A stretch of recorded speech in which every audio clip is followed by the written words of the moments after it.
예수님께서 한 마을에 들어가셨는데 한 여인이 나왔습니다.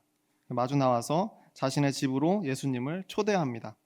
누가복음 10장 38절 말씀인데 이렇게 되어 있습니다. 그들이 길 갈 때에 예수께서 한 마을에 들어가심에 마르다라 이름하는 한 여자가 자기 집으로 영접하더라라고 되어 있습니다. 한 여인이 나왔는데 그 여인의 이름이 마르다였습니다. 그 이름의 뜻은 여주인이라 하는 그런 뜻을 가지고 있는 그런 여인인데 이름으로 볼 때 아마도 어떤 집의 주인이고 또 예수님과 그 일행들을 집에 초대해서 대접할 수 있을 어떤 여력이 충분히 있는 그런 사람이었던 것 같습니다. 그래서 예수님께서는 기쁜 마음으로 그 초대에 응하셨습니다. 그래서 이어지는 39절 이하의 말씀에 이렇게 되어 있습니다. 그에게 마리아라 하는 동생이 있어 주의 발치에 앉아 그의 말씀을 듣더니 마르다는 준비하는 일이 많아 마음이 분주한지라. 집에 도착해서 보니까 집주인 마르다가 있고 그 마르다에게는 여동생이 있었습니다. 그래서 마리아라고 하는 여인인데 이 마리아라고 하는 이름이 성경에 많이 등장하기 때문에 좀 헷갈릴 수 있는데 그러니까 여러 사람입니다. 마리아가 다 한 사람이 아니고 여러 사람들이 있었는데 특별히 여기 마르다의 동생인 마리아가 있었던 거죠. 그래서 이 마리아라고 하는 이 여인은 예수님 근처에 앉았습니다. 예수님 근처에 앉아서 열심히 예수님이 무슨 말씀을 하시나 그 말씀을 듣고 있었던 거죠. 그런데 정작 이 예수님을 집으로 초대해서 모셔왔던 그 이는 바로 마르다였죠. 언니였던 마르다였습니다. 그런데 이 마르다는 앉아있을 새가 없습니다. 너무 바쁜 거예요.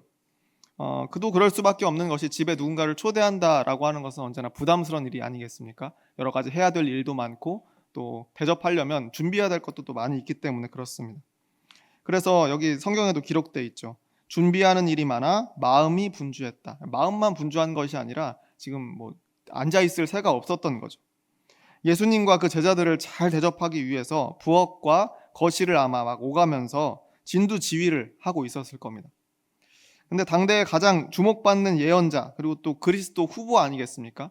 그러니까 예수님이라고 하는 분이 어떤 분인지를 알기 때문에 집에 초대를 했겠죠. 그래서 그런 분과 함께 따르는 모든 사람들을 집에 초대할 정도가 되려면 그만큼 내가 어느 정도로 대접을 하겠다라고 하는 어떤 각오가 있지 않았겠습니까?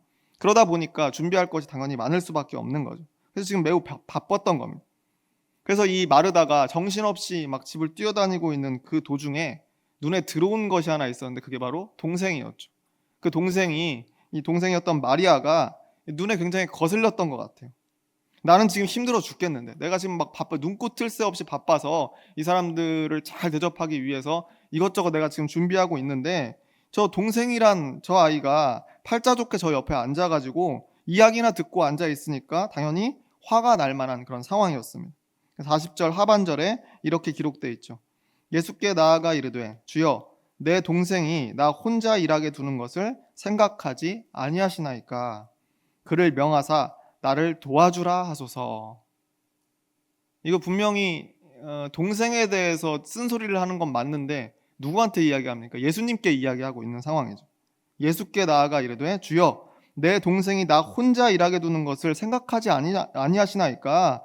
그를 명하사 나를 도와주라 하소서라고 그렇게 예수님께 요청하는 거예요. 그러니까 보다 못해서 이 마르다가 예수님께 좀 서운한 감정을 드러내고 있는 겁니다. 그러니까 이 불똥이 튄 거 아니에요, 예수님께는 한마디로. 그리고 또 어떻게 보면 눈치 없는 저 동생에게 언니 좀 도와주라고 좀 대신 좀 말씀 좀 해주시겠어요? 이렇게 이야기하는 거 아니겠습니까? 바로 옆에 지금 마리아가 있잖아요. 그러니까 다 들으라고 하는 얘기잖아요. 이 상황을 좀 생각해 보면 사실 식은땀 나는 상황이죠. 제가 생각할 때는 예수님도 이때는 좀 식은땀을 흘리지 않았을까라는 생각을 해봅니다. 이 학창 시절에 보면 남자 애들은 이렇게 자주 치고받고 싸우잖아요. 중학교 때쯤 되면은 저희는 이제 중학교 때만 남녀 합반이었습니다. 그때 좀 무슨 시범학교 뭐 그래가지고 남녀가 같은 반에 있었는데 남자들은 뭐 매일 싸우죠. 매일 투닥투닥하면서 이제 주먹 다짐을 하는데 그건 너무 익숙하니까 아이들이 별로 동요를 안 합니다. 그냥 휘말리지 않으려고 좀 피해주는 정도? 그 정도밖에 안 하죠. 근데 여자 아이들이 싸우잖아요. 그럼 반 전체가 조용합니다. 눈치를 보는 거예요. 왜냐하면 그만큼 무섭습니다. 여자애들이 싸울 때 굉장히 무섭거든요. 근데 저는 약간 이 상황 가운데 상상을 좀 덧붙여 보면 그와 비슷한 싸늘함이 아마 이 집에 흐르지 않았을까 제자들이나 뭐 함께했던 모든 사람들도 막 재밌게 이야기하다가 이 마르다의 한마디로 냉수를 끼얹은 것처럼 아마 조용해지지 않았을까. 직접 얘기했으면 괜찮은데 직접 얘기하는 게 아니잖아요. 지금 예수님한테 좀 이 말씀 좀 전해주시겠어요? 저 마리아가 참 귀가 잘 안 들리나 본데, 눈이 잘 안 보이나 본데, 이 언니가 지금 이렇게 딱 이 엉덩이 한번 못 붙이고 열심히 일하고 있는데 저 옆에 앉아가지고 저 듣고 있는 저 동생이 좀 듣도록 예수님이 좀 말씀 좀 전해주세요. 저 가만히 있지 말고 나를 좀 도우라고 그렇게 말씀 좀 해주세요. 라고 그렇게 이야기하지 않았겠습니까? 이 상황을 두고 저도 한번 생각을 해봤는데 여러분은 이 상황을 어떻게 생각하십니까? 이게 누가 잘못한 겁니까? 나가서 초대해 온 것은 분명히 언니였던 마르다였습니다. 그리고 분주하게 움직이느라고 앉아있을 새가 없었어요.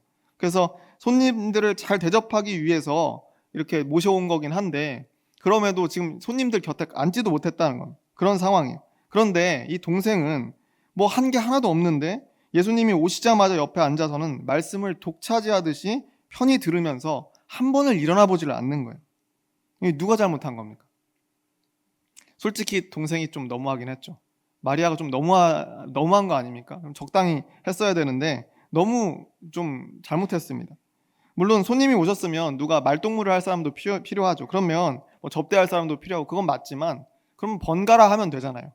언니가 잠깐 와서 앉아있고 또 자기가 일하고 이렇게 서로 좀 그런 눈치가 좀 있었어야 되지 않겠습니까? 그런데 이건 눈치가 없는 것인지 아니면 일부러 그랬는지 알 수 없지만 이 동생이 좀 얌체 같은 모습을 사실 보인 거죠.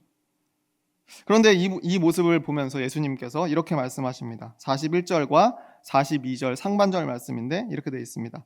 주께서 대답하여 이르시되 마르다야 마르다야 내가 많은 일로 염려하고 근심하나 몇 가지만 하든지 혹은 한 가지만이라도 족하니라.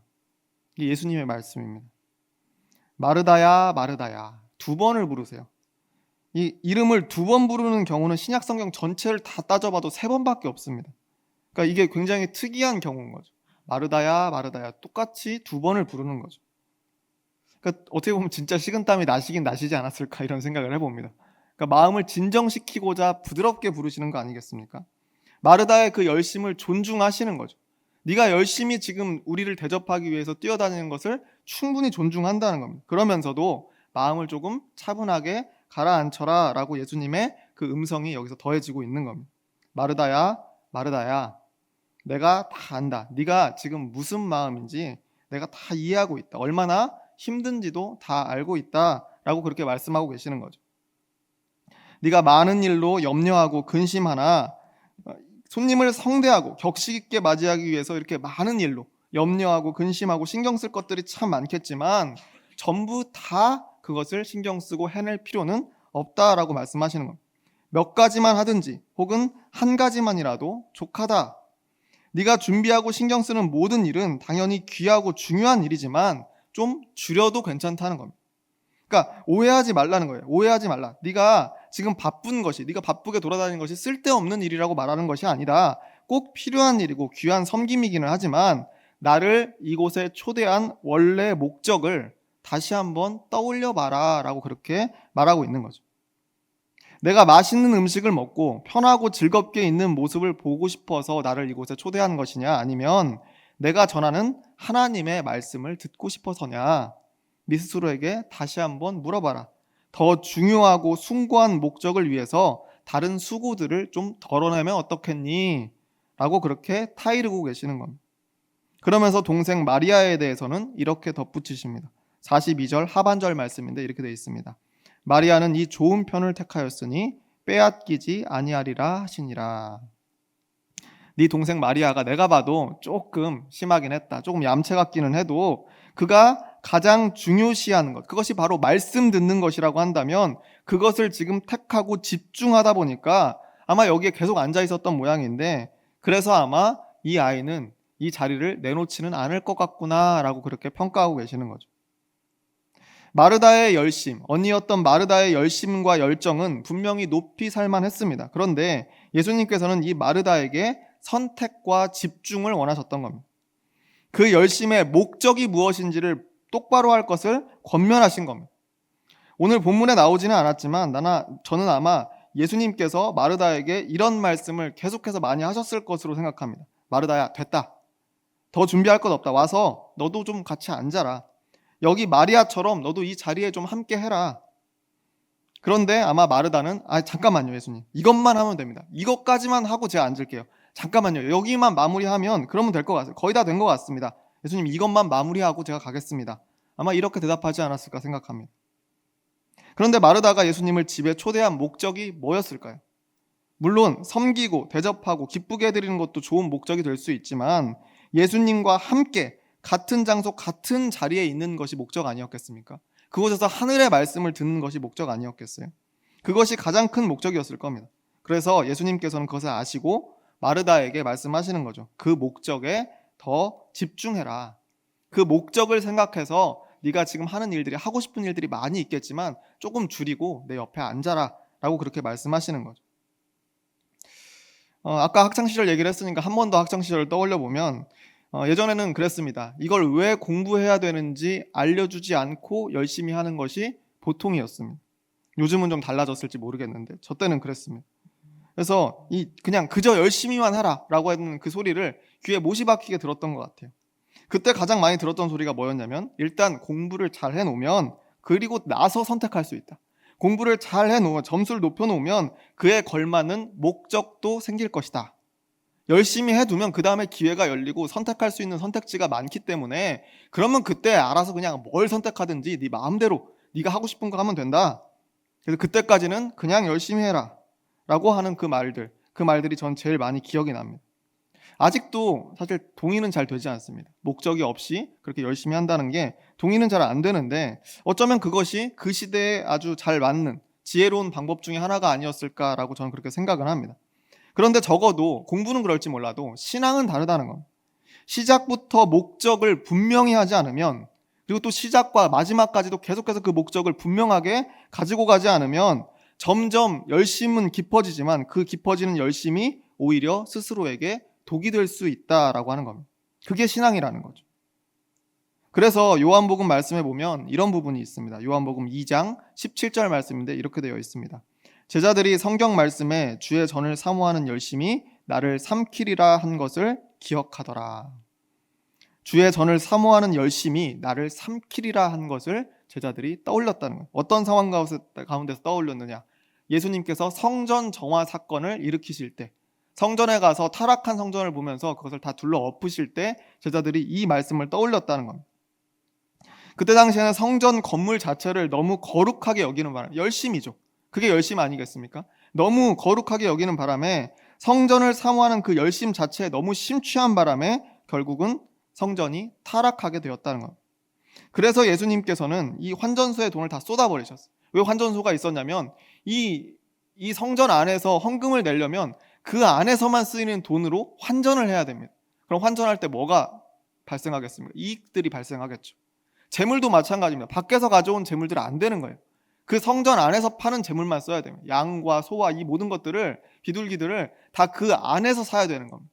그럼 당연히 독점이겠죠. 그럼 당연히 가격이 비싸지 않겠습니까? 엄청난 가격으로 그 안에서 팔았던 거죠. 그와 같은 일들이 안에서 비일비재했던 겁니다. 그러니까 성전을 너무 귀하게 여기다 보니까 그와 같은 부작용들이 생겼던 거죠. 그러니까 결국 타락하게 된 것이고 그래서 예수님께서는 환전소에 돈을 다 쏟아버리시고 상을 엎으시고 채찍으로 양과 소를 다 쫓아버린 이 재물들이죠. 재물들을 다 쫓아버리셨다라고 그렇게 성경에 기록이 되어 있는 겁니다. 이 열심 때문에 목적을 잃어버리면 결국 이렇게 타락하게 되어 있다는 거죠. 그래서 제자들은 이게 원래 시편의 말씀이거든요. 시편 69편에 있는 그런 말씀인데 그 말씀을 기억하면서 목적이 없는 열심이 오히려 자기를 삼킨다라고 하는 이 진리를 다시 한번 되새기고 있는 그런 장면입니다. 그뿐만이 아닙니다. 마가복음 5장에 가면요. 거라사 지방에 있는 어떤 귀신 들린 사람, 그 귀신 들린 사람이 여기서 등장을 하는데 그 사람에 대해서 성경은 이렇게 묘사하고 있습니다. 마가복음 5장 5절 말씀입니다. 밤낮 무덤 사이에서나 산에서나 늘 소리 지르며 돌로 자기의 몸을 해치고 있었더라. 귀신 들린 사람인데 이 사람은 무덤 사이에 살면서 늘 밤낮으로 소리 지르면서 자기의 돌로 자기의 몸을 해하고 있었다라고 이렇게 기록되어 있습니다. 이 사람에게 붙은 귀신의 이름이 뭐라고 나와 있냐면 군대 귀신이라고 나와요. 군대 귀신. 이 원어로 읽어보면 레기온입니다. 레기온. 레기온은 로마의 군대의 단위인데 지금으로 얘기하자면 우리나라 이 군대로 얘기하자면 사단쯤 됩니다. 인원은 사단쯤 되지만 군단이라고 보면 더 맞을 것 같아요. 로마의 군단을 이야기하는 거예요. 그러니까 군대라는 건데 이 군대라고 하면 뭡니까? 상명하복이죠. 상관이 명령하면 하관은 복종한다. 그것이 군대의 아주 대표적인 그런 정신 아니겠습니까? 위에서 명령이 내려오면 복종하는 단체가 바로 군대입니다. 목적이나 동기를 생각하기보다 내려온 명령을 충심으로 열심으로 열정적으로 받들어 복종하도록 하는 그 귀신이 지금 이 사람 안에 들어 있었다는 겁니다. 그런 귀신이 들린 이 사람의 상태는 누가 말려줄 수가 없는 상태죠. 그냥 앞으로 막 달려가는 그런 상태인 겁니다. 여러 번 쇠사슬로 묶어서 놨어도 그것을 끊어버렸다라고 성경에 기록되어 있습니다. 난동을 계속 피우는 거예요. 그래서 결국 그에 대해서 성경이 뭐라고 기록하고 있냐면 밤낮 무덤 사이에서나 산에서나 늘 소리 지르며 돌로 자기의 몸을 해하고 있었다. 아무도 말릴 수 없는 그런 상황 가운데 있었죠. 예수님께서 그 사람에게서 귀신을 축출해 주시죠. 그래서 그 귀신이 이 사람으로부터 나와서 그 다음에 그들의 요청에 의해서 바로 옆에 있던 돼지떼에게 들어가게 됩니다. 돼지떼에 들어가게 되니까, 인간의 이성이 없는 돼지떼에 들어가게 되니까 그 귀신의 본성이 나오는데 그 본성을 이 마가복음 5장 13절에서 이렇게 기록하고 있습니다. 허락하신데 더러운 귀신들이 나와서 돼지에게로 들어가매 거의 2,000마리 되는 떼가 바다를 향하여 비탈로 내리다라 바다에서 몰사하거늘 이라고 되어 있습니다. 그냥 수천 마리의 돼지떼가 그 안에 귀신이 들어가자마자 바다를 향해서 일자로 달려가서 그 바다에 다 떨어져서 몰사했다는 겁니다. 방향이 없는 거죠. 목적이 없는 겁니다. 단지 열심히 전진만 하는 그런 귀신이었던 거예요. 그것만 할 줄 아는 그런 귀신이었어요. 그래서 2,000마리나 되는 돼지가 비탈로 내리달리더니 그대로 바다에 추락해서 몰사하게 되었던 겁니다. 그 귀신이 사람 몸에 담겨 있을 때 늘 소리 지르며 돌로 자기 몸을 해치고 있었다는 거죠. 목적 없는 열심이라고 하는 것은 계속 앞으로만 달려가려고 하는 겁니다. 그 열심만 계속 커져서 마음을 괴팍하게 만드는 거죠. 또한 자기 스스로에게 돌로 자기 몸을 해하는 것처럼 스스로에게 상처를 주는 겁니다.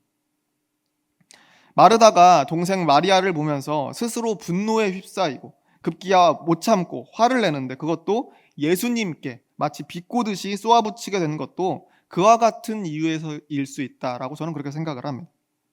목적이 분명치 않은 열심은 스스로를 삼키게 된다는 거죠. 스스로를 해하게 된다는 겁니다. 예수님께서는 마태복음에서 제자들에게 이런 요청을 받으신 적이 있습니다.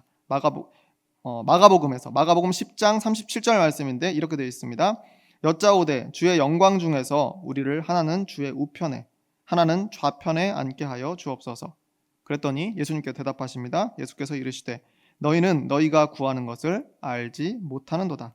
내가 마시는 잔을 너희가 마실 수 있으며 내가 받는 세례를 너희가 받을 수 있느냐? 라고 예수님께서 대답하십니다. 우리를 하나는 주의 우편에 하나는 주의 좌편에 앉게 해주십시오 라고 제자들이 그렇게 이야기하는 겁니다.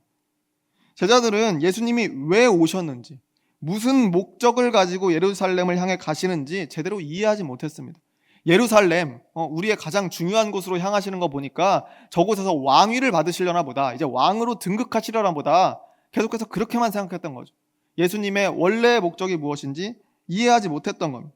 그래서 한다는 소리가 나중에 영광을 받으실 때, 그 왕위에 오르실 그때에 자신들을 오른팔과 왼팔 가장 높은 자리로 삼아달라라고 그렇게 말하고 있는 거 아니겠습니까?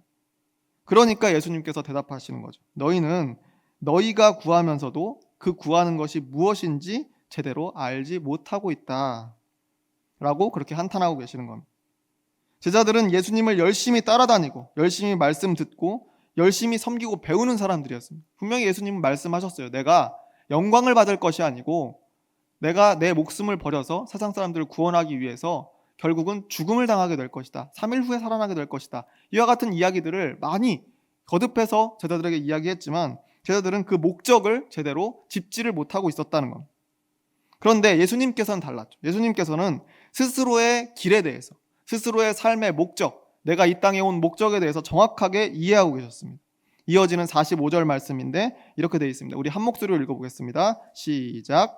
인자가 온 것은 섬김을 받으려 함이 아니라 도리어 섬기려 하고 자기 목숨을 많은 사람의 대속물로 주려 함이니라.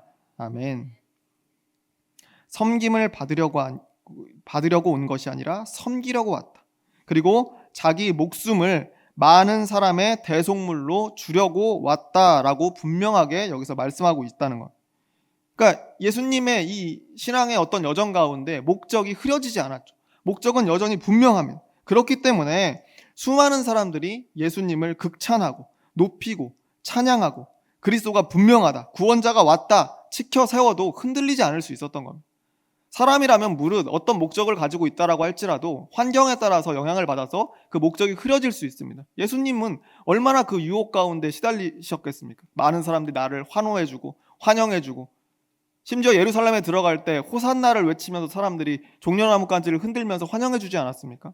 그런 것들에 취하다 보면 내 목적이 무엇인지 분명히 잊을 수 있었다는 거죠. 그런데 예수님은 잊지 않으셨습니다.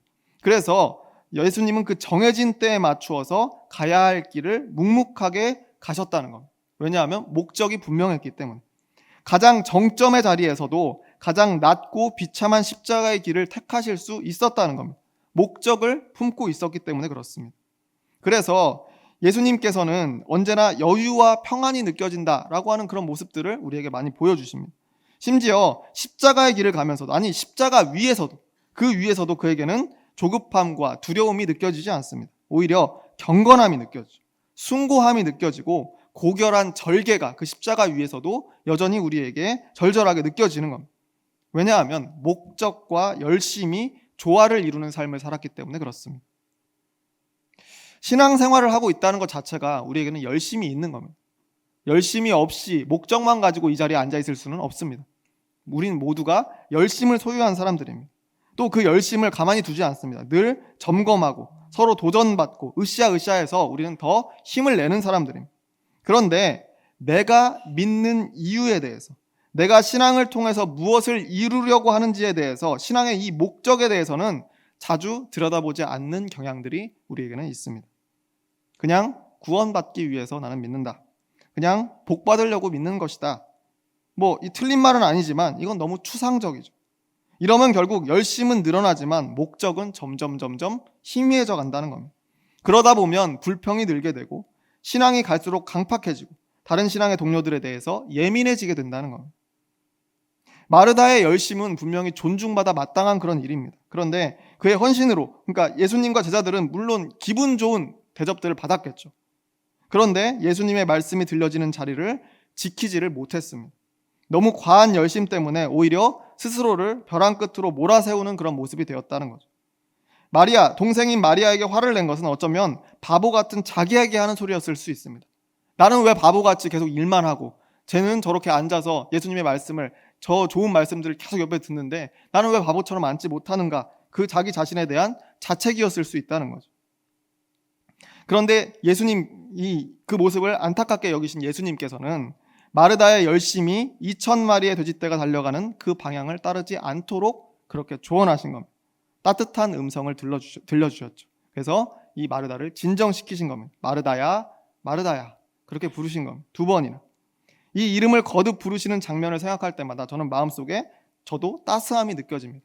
멈추라는 겁니다. 너의 열심이 대단하고 너의 열심을 존중하지만 잠깐 그 마음을 진정시키고 네가 어떤 방향을 향해서 달려가는지, 너의 삶의 지금 이 상황에서 가장 중요한 것이 무엇인지를 한번 돌아봐라 라고 하는 예수님의 차분한 음성인 거죠. 따뜻하고 차분한 음성. 마르다야, 마르다야. 그리고 그 동생 마리아를 통해서 깨우쳐주고 계시는 거 아니겠습니까? 마르다야, 마르다야. 마리아는 그냥 두거라. 그리고 너도 와서 여기 앉아라. 마르다야, 그만하면 됐다. 충분하다. 이제 여기 앉아서 내 이야기를 들어라. 그리고 또 네 이야기를 나에게 들려줘라. 차분하고 따뜻한 음성으로 예수님께서는 마르다에게 말씀하고 계시는 거죠. 마르다야, 마르다야. 저는 이 음성이 오늘 저와 또 여러분의 귀에도 응하는 그런 은혜가 있었으면 좋겠다라고 이 말씀을 준비하면서 그런 은혜를 받았습니다.